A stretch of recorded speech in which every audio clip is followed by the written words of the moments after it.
ہمارے بعض وہ ملنگ بابے جو ہوتے ہیں وہ کہتے ہیں جی نماز پڑھنے کا حکم نہیں دیا گیا، نماز قائم کرنے کا حکم دیا گیا ہے، ہم نے دل کی قائم کی ہوئی ہے۔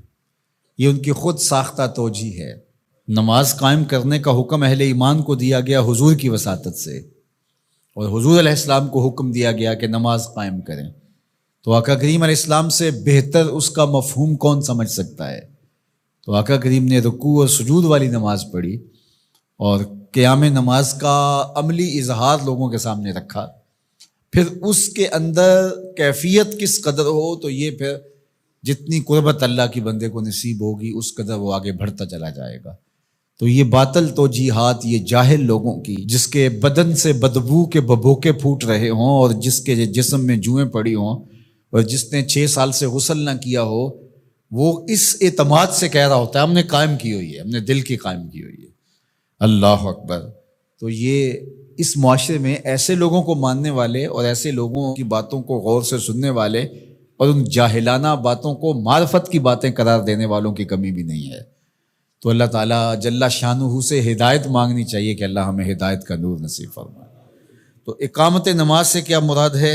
اس کے فرائض کے ساتھ ادا کرنا، یا پھر رکوع سجود تلاوت کا اتمام اور اس میں خشوع کا اور خضوع کا اظہار اور اس میں مکمل ڈوب جانا کہ گویا تم اللہ کی عبادت کر رہے ہو تو اس کو دیکھ رہے ہو۔ اور حضرت عثمان غنی رضی اللہ تعالیٰ عنہ فرماتے ہیں کہ جس نے صحیح وضو کیا، حضور علیہ السلام سے روایت کہ جس نے صحیح وضو کیا جس طرح میں نے وضو کیا ہے اور 2 رکعت پڑھی اور اس میں اس کو کسی غیر کا خیال نہ آیا تو اللہ تعالیٰ اس کے پچھلے سارے گناہ معاف کر دیتا ہے صرف 2 رکعت سے۔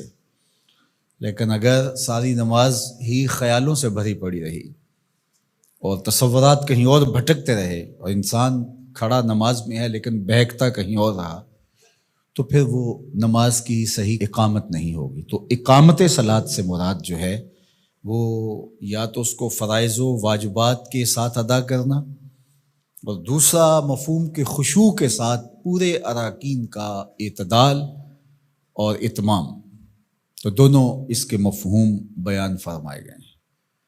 تو ظاہر ہے کہ ابتدا کے اندر تو کوشش ہوگی کہ فرائض واجبات پورے ہو جائیں، تو وہ خشوع اگر نہیں بھی حاصل ہو پایا تو پھر بھی کوشش جاری رکھنی چاہیے، نہ یہ کہ اب وہ تو کیفیت ہی نہیں نصیب ہو رہی تو میرا نماز پڑھنے کا کیا فائدہ۔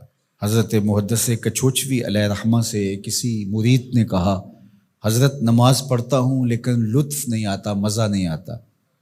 تو آپ نے اسے سوالیہ انداز میں پوچھا کہ اس کے باوجود بھی پڑھتے ہو؟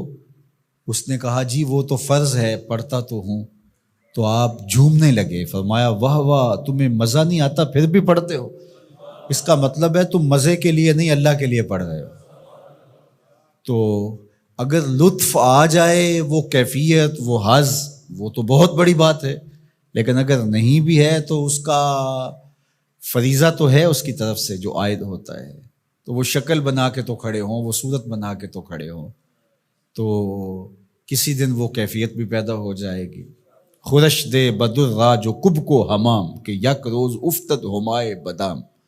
سعدی شیرازی فرماتے ہیں کہ دانے ڈالتا رہے، چوغا ڈالتا رہے، کبھی کبوتر آئے گا، کبھی کوا آئے گا، کبھی کوئی اور فاختہ آ جائے گی، لیکن کسی دن وہ بھی آ جائے گا جس کے لیے تم یہ سب کچھ کر رہے ہو۔ تو اس لیے محنت کو جاری رکھو، کوشش کرتے رہو، تو ایک دن انشاءاللہ اس کیفیت میں بھی چلے جاؤ گے۔ دروازہ کھٹکھٹانا چھوڑنا نہیں ہے، دستک دیتے رہو، کبھی تو بوا کھلے گا نا، کبھی تو آواز آئے گی کھلا ہے دروازہ آ جاؤ اندر، پھر اندر سرور کی وادی ہوگی، کیف کا جہاں آباد ہوگا۔ اور آقا کریم نے ہمارے لیے آسانی پیدا فرما دی کہ اللہ کی عبادت اس طرح کرو کہ گویا تم اسے دیکھ رہے ہو، اور اگر یہ نہیں تو کم از کم یہ کیفیت تو ہو کہ وہ تمہیں دیکھ رہا ہے۔ تو اپنی اپنی کیفیت ہوتی ہے، بہرحال نماز کو ترک نہیں کرنا، بھرپور کوشش ہو کہ خشوع و خضوع کے ساتھ نصیب ہو، تو نماز کی اقامت کا یہی مفہوم ہے۔